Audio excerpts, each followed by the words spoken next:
अस्सलामुअलैकुम। उम्मीद है कि आप सब लोग ठीक होंगे। मैं आपकी खिदमत में हाज़िर हूँ फिर से एक और वीडियो के साथ। और आज की वीडियो में हम डिस्कस जो करने जा रहे हैं वो नर्स इंजीनियरिंग टेस्ट का यानी NET का IQ पोर्शन है। तो काफ़ी ज़्यादा बच्चे पूछ रहे थे इसके बारे में, ज़्यादातर फेसबुक पे वैसे पूछ रहे थे मुझसे, यूट्यूब पे तो मतलब नहीं किसी ने ज़्यादा क्वेरीज़ की इसके बारे में।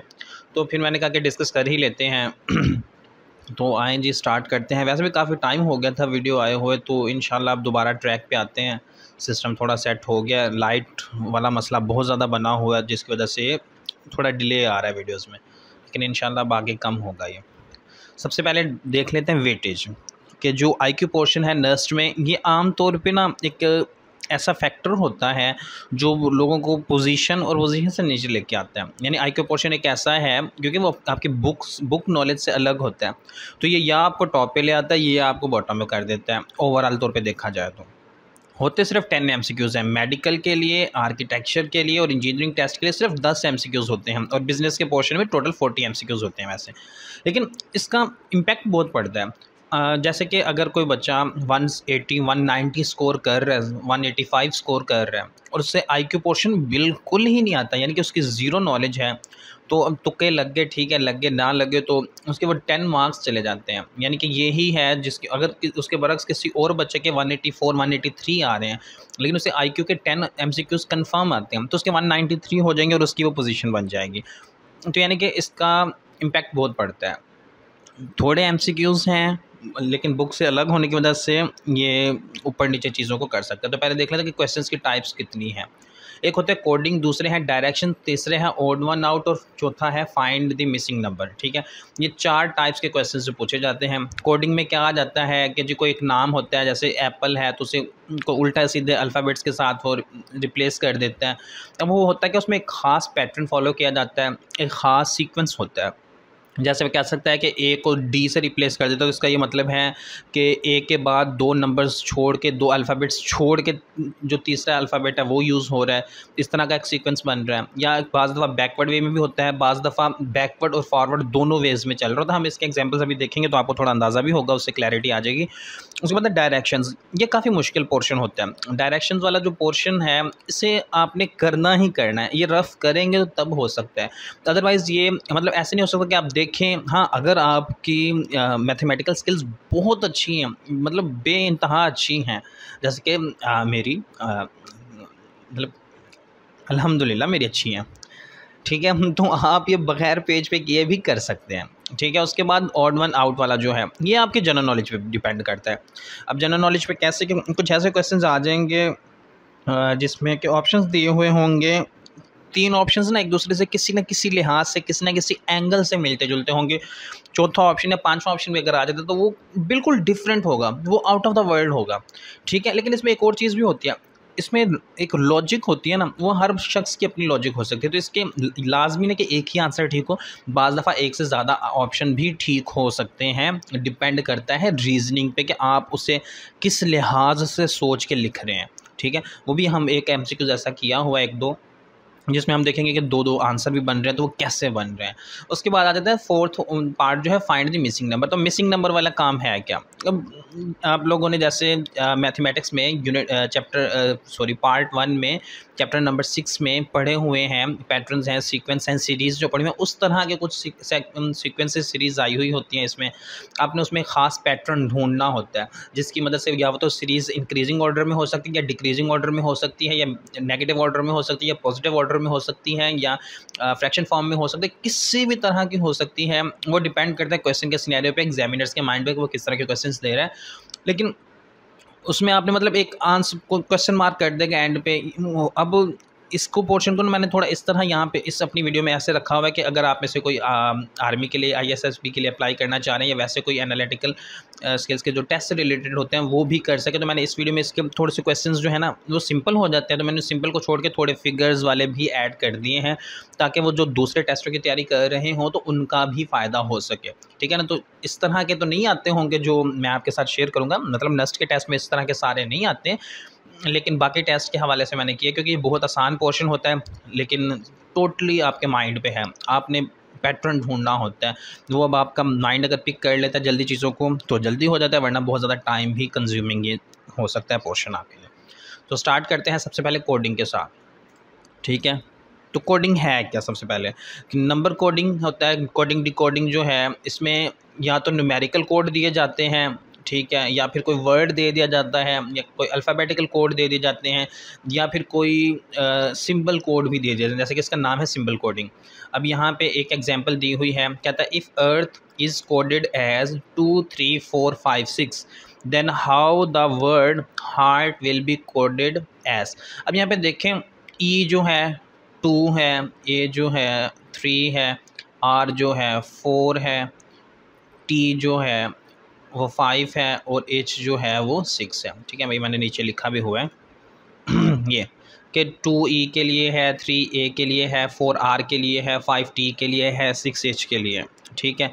अब हार्ट जो है, अर्थ और हार्ट स्पेलिंग आगे पीछे करके दोनों वर्ड्स बने हुए हैं, यानी कि उसमें भी एक ई है, वहाँ पे भी एक ई है, वहाँ पे भी एक ए है, वहाँ पे भी एक ए है, आर है, टी है, एच है, यानी टोटल जो अल्फ़ाबेट्स हैं वो सेम टू सेम है, नंबर भी उनके सेम हैं, अल्फ़ाबेट्स भी एग्जैक्टली सेम यूज़ हुए हैं, लेकिन उनकी पोजीशंस डिफरेंट कर दी गई है। ठीक है। तो उस हिसाब से इस ये बिल्कुल सिंपल क्वेश्चन हो गया, सिंपल एग्जांपल होगी जो करना बहुत आसान है। अब यहाँ पे शुरू में एच आ गया, तो एच के लिए हमारे पास कोड क्या था? 6 था। नंबर क्या था? 6 था। तो हमारे पास यहाँ पे पहले आ जाएगा शुरू में कोड में 6। अब इसी तरह ई के लिए 2 यूज़ हुआ है, ए के लिए 3 यूज़ हुआ है, और आर के लिए 4 यूज़ हुआ है, और टी के लिए 5। तो ये हमारा आंसर बन जाएगा, ऑप्शन में दिया हुआ होगा 6 2 3 4 5, वहाँ पे हमने जाके सिंपली टिक कर देना। ये है। So for hard code will be 6 2 3 4 5। ठीक है ना, इस तरह से क्वेश्चन आ सकते हैं। उसके बाद लेटर कोडिंग भी होती है। ठीक है, मैंने बताया ना कि टाइप्स है, एक सिंपल कोडिंग ही हो गई, या सिंपल कौन सी कोडिंग थी कि एक नंबर कोडिंग या सिंपल कोडिंग होगी, और उसके बाद है एक लेटर कोडिंग। अब लेटर कोडिंग में क्या होता है कि कोई लेटर असाइन कर दिया जाता है स्पेसिफिक रूल, पैटर्न या रूल के हिसाब से। अब उसके एग्जांपल देखते हैं। कहता है if brown is written as ZPMUL then violet is coded as. ठीक है। अब यहाँ पे देखें, वो नहीं है कि मैं यहाँ पे कह दूँ कि BZ के इक्वल और यहाँ पे भी B है, ये वहाँ इस क्वेश्चन में वैसे नहीं हो रहा। इस क्वेश्चन में एक पैटर्न लगा हुआ होगा, कोई रूल यूज़ कर रहा होगा। वो क्या रूल है? ऑप्शंस आपके सामने हैं। अब यहाँ पे पैटर्न क्या लगा हुआ है? The alphabet is replaced with another alphabet in backward direction by 1 letter. ठीक है। अब देखें, B है, बैकवर्ड डायरेक्शन में जाना है और एक लेटर माइनस करना है, तो बी से पहले ए आता है, और ए के बाद जो आता है, यानी एक माइनस करने के बाद वो आता है जी। तो उसने यहाँ पे बी की जगह पे जी कर दिया। अब इसी तरह आर के साथ जाएं तो PQR होता है। अब आर को हमने माइनस किया तो पी लिखा हुआ है। इस तरह से एक पैटर्न चल रहा है। तो अगर उसकी बेस पे देखें तो वी से पहले जो आता है WUV, TUV, सॉरी W नहीं, UVW आता है, मैं उल्टा कह गया, TUV। अब U को माइनस करेंगे तो हमारे पास पहला अल्फ़ाबेट बन जाएगा T। अब T यहाँ पे A में भी है, C में भी है, D में भी है, B में नहीं है, तो हमारा B ऑप्शन तो 100% आउट ऑफ सीरीज़ हो गया, आउट ऑफ रेस हो गया, यानी कि इसे तो हमने कंसिडर करना ही नहीं है ना, ये फारिग हो गया। अब उसके बाद सेकेंड वर्ड जो है हमारे पास अल्फ़ाबेट है वो I का है। अब I के हिसाब से देखा जाए बैकवर्ड डायरेक्शन में, तो अब मुझे फिर ABC पढ़नी पड़ जाएगी, क्योंकि GHI। ठीक है, तो आई आ रहा है तो जी आ जाएगा सेकंड में। ठीक है, तो जी यहाँ पे भी है, यहाँ पे भी है, यहाँ पे तीनों में भी है। तो अभी तक हमें नहीं पता चलता। ओ के हिसाब से देखें तो MNO होता है, तो एन को कैंसिल करें, एम आ जाएगा। तो यहाँ पे भी एम है, यहाँ पे भी एम है, और यहाँ पे WR, तो ये हमारे पास कैंसिल हो गया। अब हमारे पास रह गया ए और सी का कंपटीशन। अब आगे है एल, तो एल के पीछे जाएँ तो JKL होता है, तो जे आ जाता है। तो यहाँ पे भी जे है, यहाँ पे भी जे है, दोनों जगह पे CC भी आ रहा है। तो मैं R और Q के हवाले से डायरेक्ट आखिरी पे ले जाता हूँ, क्योंकि वो दोनों सेम हैं। तो मेरे पास ऑप्शन तो अब यही दो रह गए हैं, तो दोनों में से एक तो ठीक है ही है। मैं डायरेक्टली देखता हूँ T को। ठीक है, तो हमारे पास क्या था कि TUV है, तो उसके अगर बैकवर्ड साइड पे जाएँ तो ये आ जाता है RT से पीछे QRT। तो Q कहाँ पे आ रहा है? C ऑप्शन में, तो हमारे पास C इसका आंसर आ जाएगा। इस तरह के क्वेश्चंस को आप अटैम्प्ट करते होते हैं। ठीक है, यहाँ पे लिखा भी हुआ है T for V, G for I, O for M, L for J, और बाकी पता नहीं गुम हो गए हैं, एक लाइन नीचे से मिस हो गई है, वरना मैंने लिखे सारे ही थे यहाँ पे। ठीक है। उसके बाद है कोडिंग की जो थर्ड टाइप है substitution coding. Substitution coding decoding में क्या होता है कि some particular words are assigned with certain substituted names, कोई पर्टिकुलर वर्ड असाइन कर देते हैं किसी नंबर को, नेम को, किसी भी कोड को, जो भी आया हुआ है। तो इसके एग्जांपल देखते हैं। अब देख कैसे है, कहता है if a dog is called cat, अगर एक कुत्ता है उसे बिल्ली कहते हैं। अब जो बिल्ली है उसे शेर कहते हैं, जो शेर है उसे चूहा कहते हैं। Then which of these lives in a forest. ठीक है, अब देखो कैट ऐसा है जानवर के जो जंगल में भी रहता है लेकिन आम तौर पे भी मिल जाता है। इनमें से सिर्फ एक वाहिद ऐसा है जो शेर आम तौर पे सड़कों पे चलता फिरता घूमता हुआ नज़र नहीं आता। हाँ, अगर आप अफ्रीका में रहते हो तो आपको नज़र आ जाता होता है। ठीक है, तो ऑप्शन में पूछ रहा है कि then which of these lives in a forest, तो कौन रहता है, लायन। लेकिन यहाँ पे उसने क्या कहा कि लायन है क्या, लायन तो है, कैट लायन को वो क्या कह रहा है lion is called rat, sorry lion को कह रहा है, कैट को कह रहा है लायन और लायन को कह रहा है रैट। तो इनमें से कौन सा है जो जंगल में रहेगा, lion lives in the forest but lion is called a rat, so rat lives in a forest. हमारा यहाँ पे आंसर बन जाएगा रैट। ये है एक मतलब सब्स्टिट्यूट किया हुआ है, असाइन किया हुआ है, यानी कि रैट को लायन के साथ सब्स्टिट्यूट कर दिया गया है। अच्छा जी, अब आ जाते हैं कोडिंग रिलेटेड कुछ क्वेश्चंस के, 5-6 क्वेश्चंस करवाए हुए हैं मैंने इसमें, तो वो हम जल्दी जल्दी थोड़ा देखेंगे क्योंकि वीडियो काफ़ी ज़्यादा लेंथी हो जाएगी अगर ऐसे लगे रहें। तो क्वेश्चन 1 में कहते हैं if the desk is called chair, chair is called blackboard, blackboard is called duster, duster is called chalk, then where do you sit in the classroom. आप क्लासरूम में किस पे बैठते हैं, डेस्क के ऊपर बैठते हैं। ठीक है, अब यहाँ पे डेस्क को उसने सॉरी चेयर के ऊपर बैठते हैं, चेयर के ऊपर बैठते हैं, डेस्क के ऊपर बुक्स रखते हैं, बैग रखते हैं। ठीक है, तो चेयर के ऊपर बैठता है। यहाँ पे उसने क्या किया कि chair is called black board, तो यहाँ पे आंसर हमारा करेक्ट ऑप्शन कौन सा हो जाएगा, वो हो जाएगा ब्लैक बोर्ड। ठीक है, क्योंकि उसने खुद कहा हुआ है कि इसके साथ सब्स्टिट्यूट हो रहा है। अभी हमने पीछे एक एग्जांपल देखी हुई थी सब्स्टिट्यूट कोडिंग के लिहाज से, बैठते हैं हम चेयर पे, लेकिन यहाँ पे उसने क्या किया, chair is called black board. तो हमारा करेक्ट ऑप्शन क्या हो जाएगा, अल्फ़ा ए ब्लैक बोर्ड।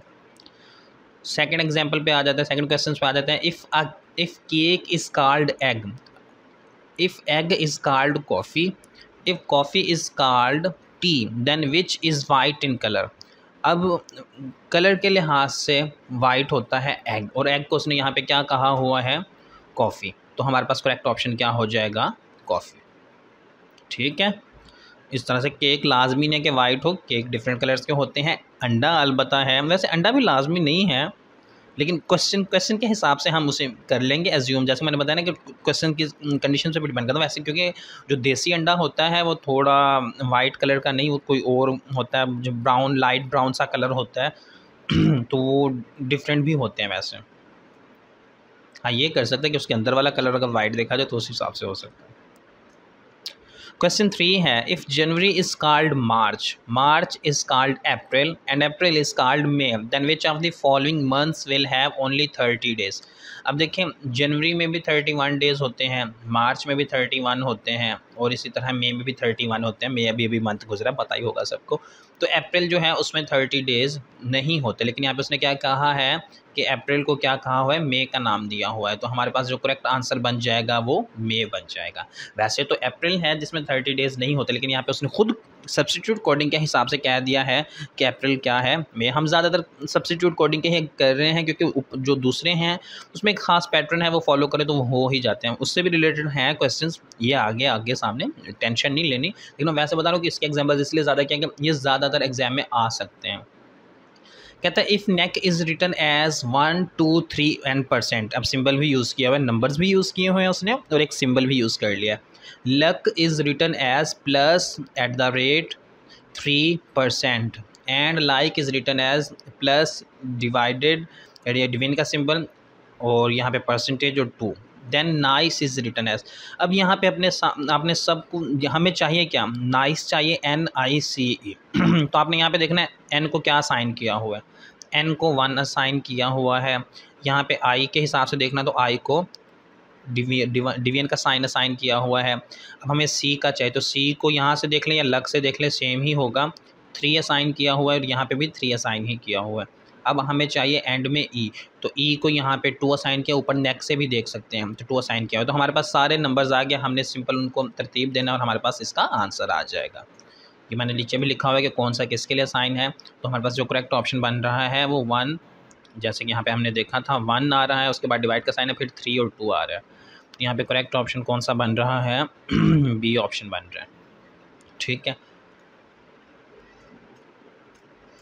ये मैंने साथ कर दिया था हाईलाइट, लेकिन मैंने इन चीज़ों में लेकिन क्योंकि मैंने आपको शॉर्टेस्ट वे बता दें, क्योंकि एग्ज़ाम में ऐसे टेस्टों में आपके पास टाइम जो है ना, टाइम इज़ मनी। तो टाइम के लिहाज से अगर आप डायरेक्ट अगर आप ऐसे करेंगे 100% गारंटी है कि आपका क्वेश्चन 100% ठीक होगा। अगर आप ऐसे करेंगे जैसे मैंने ये लाइंस लगा के किया, इसमें गड़बड़ होने के चांसेस हो सकता है कि आप लाइन थोड़ा सा आगे पीछे कर दें, जिसकी वजह से मसला हो सकता है। तो अगर टाइम बचाना चाहते हैं तो लाइंस वाला काम करें, अगर टाइम नहीं बचाना चाहते और चाहते हैं कि 100% अश्योरिटी हो, आपके पास टाइम वाफर है, तो आप इस तरीके से कर सकते हैं, आपका 100% क्वेश्चन ठीक होगा। Question 5, if medico is written as PBGFFL then doctor is coded as. वो ही जैसे मैंने पहले बताया हुआ था कि पैटर्न होता है इसमें ख़ास। तो यहाँ पे क्या है, 2 alphabets forward and 2 alphabets backward. यानी कि इसमें क्या हो रहा है कि पहला वर्ड है 2 अल्फ़ाबेट्स फॉरवर्ड जा रहा है और दूसरा जो है उसके लिए बैकवर्ड जा रहा है अल्फ़ाबेट्स के लिहाज से। अब M है, 2 अल्फ़ाबेट्स फॉरवर्ड का मतलब है N और O को स्किप करेंगे, उसके बाद आता है P, जैसे कि यहाँ पे लिखा हुआ है। अब E है, बैकवर्ड जाना है, तो D और C को स्किप करेंगे तो B आ जाएगा। ठीक है, तो ये पैटर्न हो गया। इसी पैटर्न के हिसाब से अब आपने डॉक्टर को देख लेना है। मैं आपके साथ डायरेक्ट सिर्फ आंसर शेयर कर देता हूँ। तो यहाँ पे ये लिखा हुआ है नीचे GLFQRR। तो यहाँ पे कहाँ पे है, सॉरी OR है, नहीं RO है, RO यहाँ पे ए ऑप्शन में आ रहा है। ठीक है, तो ये देख लीजिएगा आप खुद ही, मैंने एक्सप्लेन कर दिया, वीडियो काफ़ी लेंथी हो रही है। अच्छा जी, यहाँ पे कहते हैं इफ़, यानी एक ट्राइंगल है, मीन्स है स्केयर है, उसका स्केयर का मीन्स है कि वो सर्कल है, उसके सर्कल का मीन्स है कि वो रेक्टेंगल है, रेक्टेंगल का मीन्स मतलब है कि आगे सिलेंडर है, then which has exactly infinite lines of symmetry. तो जो इनफाइनाइट लाइंस ऑफ सिमेट्री होते हैं वो सर्कल के केस में होते हैं, लेकिन यहाँ पे उसने क्या कहा हुआ है कि सर्कल का क्या मतलब है, रेक्टेंगल। तो उस हिसाब से हमारा करेक्ट आंसर क्या बन जाएगा, डी ऑप्शन, रेक्टेंगल। ठीक है, यहाँ पे उसने खुद बताया कि ये सर्कल का मतलब है रेक्टेंगल्स। अब आ जाते हैं ऑड वन आउट पे। ये वही मैंने जैसे बताया था कि आपके जनरल नॉलेज अगर अच्छी है तो ये बहुत आसान है, बहुत आसान पोर्शन है, बस पढ़ना है और हो जाएगा। इसमें कोई रॉकेट साइंस नहीं है, कोई आप लोगों ने चीज़ें ख़ास नहीं देखनी होती, सिर्फ देखो, सोचो, समझो और टिक कर दो, ऐसे होता है पोर्शन। तो इसके एग्जांपल है पिक ऑड वन आउट। यहाँ पे है 4 ऑप्शन दे दिया, डॉग है, कैट है, डंकी है, ड्रैगन है। अब देखें क्या, यहाँ पे 2 आंसर पॉसिबल हैं। एक तो है कैट, क्यों? क्योंकि A, C और D जो हैं जानवरों के जो भी नाम है वो D से शुरू हो रहे हैं, एक लॉजिक ये हो सकती है। दूसरी लॉजिक ये है कि डॉग, कैट और डंकी जो है ये जानवर हैं, एग्जिस्ट करते हैं, ड्रैगन एग्जिस्ट नहीं करते, वे मतलब कि एक मिथ बनी हुई है कि हाँ होते थे, होते हैं, या होते रहे होंगे किसी दौर में, एक मिथ है वो, उसके बारे में कोई क्लैरिटी नहीं है। जैसे कि ये मैंने आंसर जो बताया है कि कैट है, बिगिंस विद C, और ड्रैगन जो है वो माइथोलॉजिकल है। तो इस तरह से 2 आंसर इसके पॉसिबल हैं। आप बी लगाएंगे तब भी ठीक है, आप डी लगाएंगे तब भी ठीक है, कोई मसला नहीं है इसमें। कोडिंग रिलेटेड एग्जांपल्स पे आ जाते हैं। सेकंड पे पिक ऑड वन आउट। अब यहाँ पे देखें बनाना, टोमेटो, पीच, एप्पल, पेयर। अब यहाँ पे ये ऐसा एक क्वेश्चन है जिसे देखते ही कंफ्यूज होना शुरू हो जाओगे। अक्सर लोग कहेंगे अच्छा टमाटो जो है वो सब्ज़ी है, टमाटर है, बाकी सारे फल हैं, तो ये ठीक होगा। नहीं, टमाटर भी फल ही माना जाता है, ठीक है, हमारे मुल्क में नहीं माना जाता, लेकिन ओवरऑल तौर पे जो वर्ल्ड वाइड है वो उससे एक टमाटो को भी एक फ्रूट ही कंसीडर किया जाता है। अब यहाँ पे फ़र्क कहाँ पे आता है, देखो, टमाटो गोल, एप्पल गोल, पीच गोल, पेयर गोल। बनाना जो है वो गोल नहीं होता, वो एक कर्व शेप का होता है। तो यहाँ पे हमारे पास ऑड वन आउट जो हो जाएगा वो बनाना हो जाएगा हमारा आंसर। ठीक है, शेप की वजह से, ये रीज़न भी साथ लिखी हुई है। क्वेश्चन नंबर 3 है पिक ऑड वन आउट का, Thailand, Singapore, Tokyo, England, Vietnam. अब देखिए इसमें ऑड वन, अगर आप लोगों को मैंने जैसे बताया जनरल नॉलेज अच्छी है, तो थाईलैंड जो है कंट्री है, सिंगापुर कंट्री है, इंग्लैंड कंट्री है, वियतनाम कंट्री है, टोक्यो जो है वो कंट्री नहीं है, वो एक सिटी है जापान की। तो टोक्यो उसका आई थिंक कैपिटल सिटी है, ठीक है। तो टोक्यो यहाँ पे एक सिटी है, बाकी सारे जो हैं वो कंट्रीज हैं। तो हमारे पास करेक्ट आंसर क्या आ जाएगा, option C Tokyo, city not country. हाँ, इसके अलावा जैसे हाँ एक सॉरी एक और भी है, एक और आंसर भी तो बन सकता है, वो इंग्लैंड है। इंग्लैंड वेस्ट में है, यूरोप में आ जाता है आई थिंक, जहाँ जियोग्राफी के हिसाब से यूरोप में आ जाता है, वो एशिया में इंक्लूड नहीं होता। तो ये भी आंसर बन सकता है, सी और डी दोनों आंसर बन सकते हैं लॉजिक की बेस पे, ठीक है। क्वेश्चन नंबर 4 है pick odd one out, car, bus, aeroplane, train, truck, ठीक है। अब ज़्यादा टाइम नहीं लगाते, सिंपली आंसर्स पे ही जाते हैं, क्योंकि टाइम जो है वीडियो का लेंथ ही हो रही है। आप लोग लॉजिक खुद सोच लेंगे, जहाज़ उड़ता है, बाकी सारी ज़मीन पे चलने वाली चीज़ें हैं। उसके अलावा ट्रक जो है वो पैसेंजर्स के लिए नहीं होता, आमतौर पे कार्गो के लिए यूज़ होता है, और ट्रेन जो है रेल्स के ऊपर चलती है। तो इसके तीनों आंसर्स बन सकते हैं, रीजंस भी साथ लिखी हुई है। इस पर ज़्यादा आप डिस्कशन नहीं करते, आप सिंपली आंसर्स देखते जाए, मैं आपके साथ शेयर कर देता हूँ, ठीक है। ये क्वेश्चन नंबर 5 है।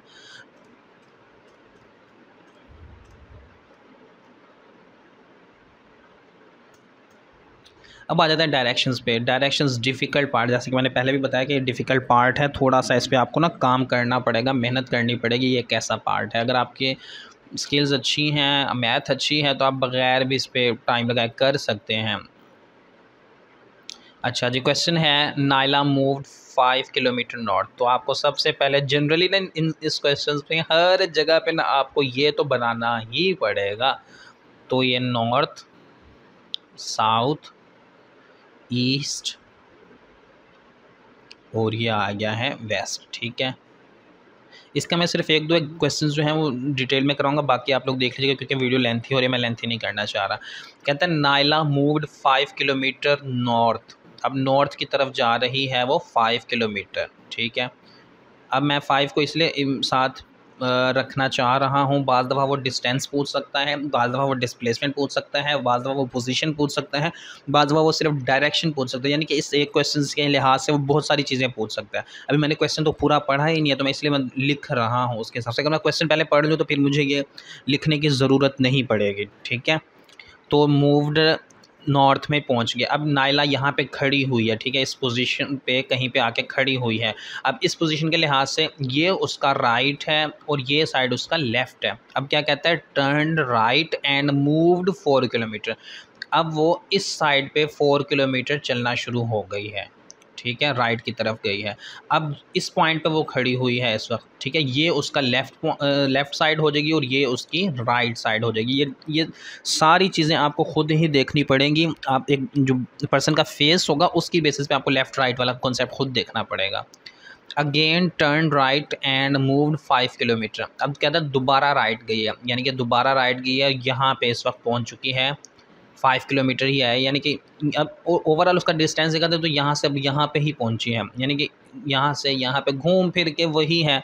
अगर वो सीधा रास्ता लेती तो वहीं पे ही पहुँचना ज़्यादा आसान हो जाता बानिस्बत दूसरे के। अब कहता है कि व्हाट इज़ हिज पोजीशन, और सॉरी हिज नहीं, हर आएगा, नायला यार, जेंडर चेंज कर दिया मैंने। हर position with respect to the straight point. अब कहता है इस पॉइंट के हिसाब से उसकी पोजीशन क्या है, तो वो क्या है कि इस पॉइंट के हिसाब से 4 किलोमीटर अवे है, ठीक है। तो यही आपका आंसर है। अब ये पूछ लेता कि उसकी डायरेक्शन कौन सी है, यानी कि इस वक्त उसका फेस किस डायरेक्शन में है। तो ये देखो यहाँ से वो यहाँ पे आई है नीचे की तरफ, तो इस वक्त उसका जो फेस होगा वो साउथ साइड पे होगा, ठीक है। या ये पूछ लेता है कि इस वक्त करंटली उसके लेफ़्ट साइड पे क्या चीज़ है, राइट साइड पे क्या चीज़ है, या बैक पे क्या चीज़ है। तो ये आपको सारी की सारी चीज़ें खुद पता होनी चाहिए। मैं फिर से बता रहा हूँ, ये सब कुछ आपको खुद ही पता होना चाहिए, इससे ही आपको अंदाज़ा होगा। तो क्वेश्चन आ गया है, one fine morning on his morning walk Ahmed noticed Ali who was facing the rising sun, ठीक है। अब मॉर्निंग वॉक के लिए गए हुए हैं, तो पहले तो हम वो नॉर्थ साउथ वाला कॉन्सेप्ट अपना कर लें।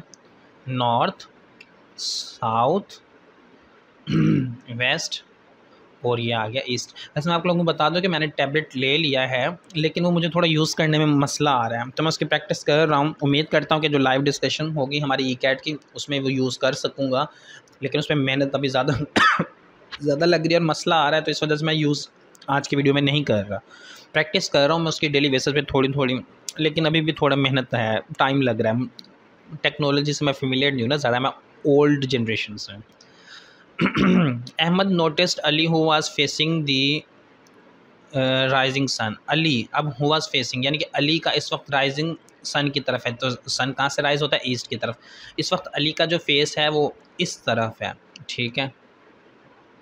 अब अहमद ने नोटिस किया है कि वो इस तरफ देख रहा है, तो इस मतलब अहमद उसके अपोजिट डायरेक्शन से आ रहा होगा, सामने से आ रहा होगा, ठीक है। He went to him and greeted him good morning. अब वो यहाँ पे पहुँचते हैं, दोनों एक दूसरे के साथ मिलते हैं, तो वो अहमद उससे गुड मॉर्निंग कहता है और उसके बाद लेफ़्ट टर्न ले लेता है। और अहमद अब इस साइड पे आ रहा था, तो उसका लेफ़्ट जो राइट है, इस पोजीशन के लिहाज से देखो तो ये उसका राइट है, ये ऊपर वाला हिस्सा जो है उसका लेफ़्ट होगा। अब यहाँ पे क्या कहता है कि लेफ़्ट टर्न ले लिया है, उसने इस तरफ मूव करना शुरू कर दिया है। तो ये कौन सी डायरेक्शन है? In which direction is he walking now? North side पे। तो यहाँ पे हमारे पास आंसर क्या बन जाएगा है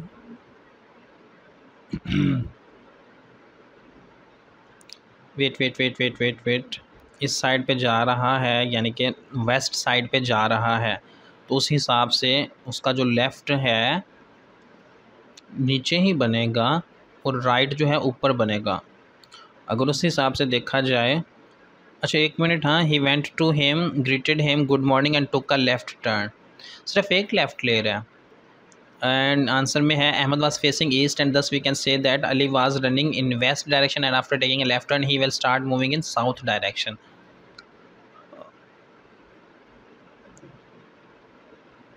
ओ सॉरी, ठीक है, बिल्कुल ठीक है। देखिए ना, यहाँ से आ रहा है वो, ये उसका राइट है, मैं राइट कह भी ठीक रहा हूँ और फिर मैं गड़बड़ कर रहा हूँ, और ये लेफ़्ट, उसने लेफ़्ट टर्न लिया है, यानी कि नीचे की तरफ लिया है। गड़बड़ हो गई, माजरत इसके लिए। आप लोगों का भी दिमाग थोड़ा मैंने हिला दिया होगा इस जगह पे, तो खैर कन्फ्यूज़ नहीं होना, थोड़ा सा मसला था, हल हो गया। A driver starts from a point A, goes 4 kilometer towards east, then he takes his left and goes 4 kilometer। तो साथ ही पहले डायग्राम बना लें, बहुत टाइम लग जाएगा ऐसे, ठीक है।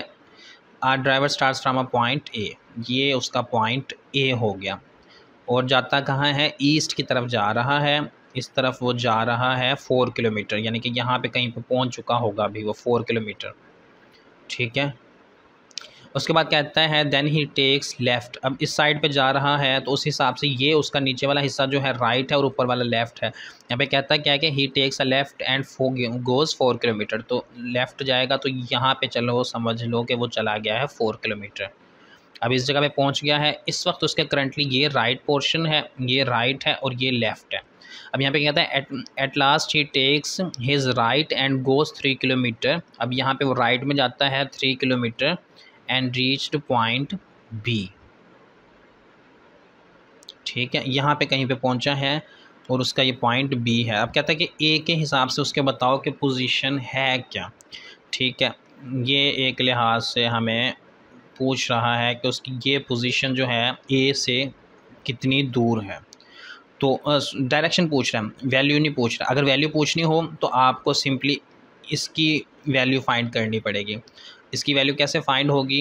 ये आपने जो रेक्टेंगल बनाई हुई है, यहाँ पे एक वैल्यू, यानी कि ये हाफ पे हो रहा होगा तकरीबन, तो उस हिसाब से 2 4 से लेके हम पहले इसकी वैल्यू ले लेंगे, फिर इसकी वैल्यू निकाल लेंगे, दोनों हाइपोटेनस की वैल्यूज़ लेंगे और उसे ऐड करेंगे, तो उससे हमें पता चल जाएगा कि वो एग्जैक्टली पोजीशन यानी कि डिस्टेंस की तरफ है। लेकिन यहाँ पे वो पूछ रहा है डायरेक्शन, तो डायरेक्शन के हिसाब से ये हमारे पास नॉर्थ होता है और ये हमारे पास ईस्ट है, तो उस बेस पे देखें तो उसकी डायरेक्शन इस वक्त नॉर्थ ईस्ट में है इस पॉइंट के लिहाज से।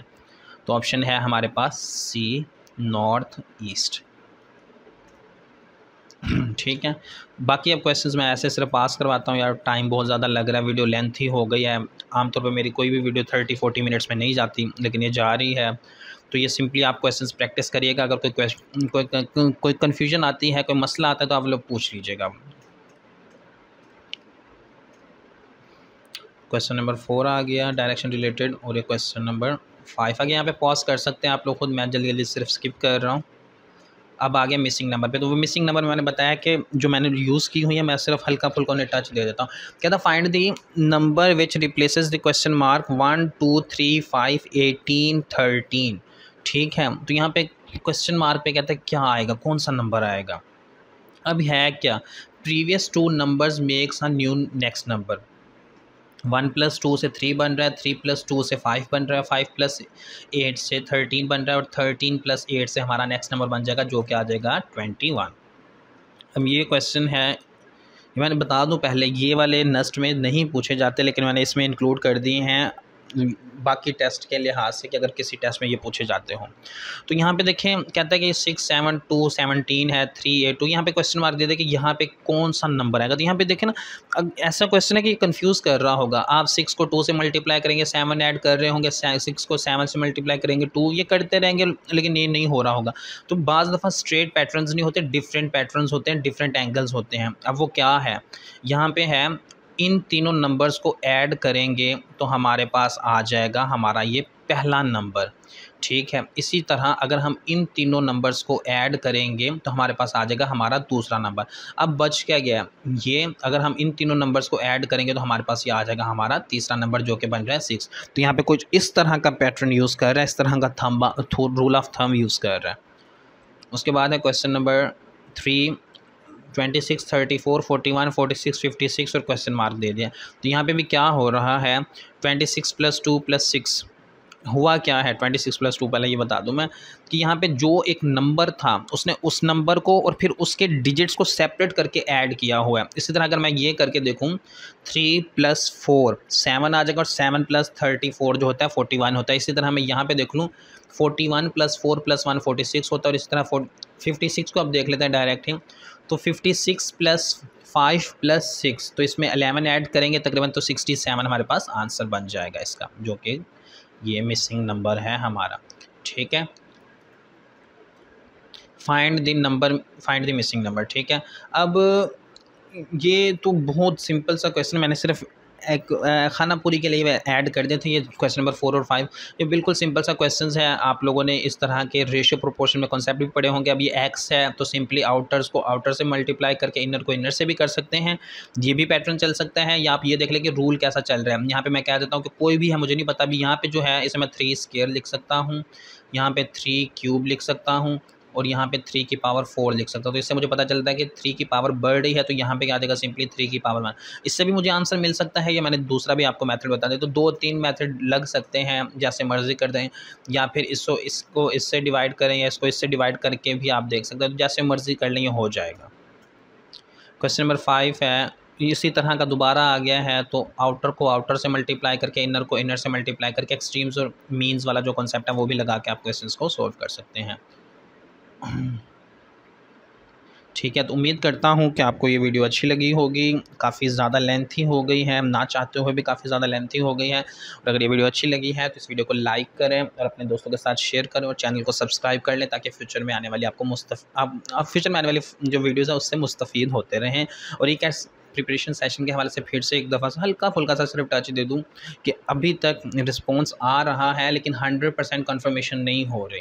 यानी कि हर बच्चा ये कह रहा है कि अगर बाकी हो जाएंगे तो फिर मुझे बताइएगा, मैं भी इन हो जाऊंगा। ऐसे नहीं चलेगा यार, ऐसे अगर करोगे तो फिर नहीं होगा। सिंपल सी बात है। खैर, मैं आप लोगों को जो टाइम दिया उस टाइम तक तो मैं कायम रहूँगा, 10 तक कायम रहूँगा। 10 तक अगर नहीं हुई ज़्यादा मैक्सिमम पार्टिसिपेशन तो मैं उसे ख़त्म कर दूँगा। पर आप लोग ये चाहते हैं कि सर हमारा क्या कसूर है, हम चाहते हैं, तो यार अपने दोस्तों को आप लोग पढ़ के आए अभी एफएससी ताज़ा की होगी, या रिपीटर्स भी हो, तो अगर कोई है रिपीटर्स तो यार ताज़ा पढ़ी हुई है। 40 बच्चे होते हैं क्लास में, 5-7 को कन्विंस आप लोग कर सकते हो। मैं अपने टाइम में खुद करता होता था।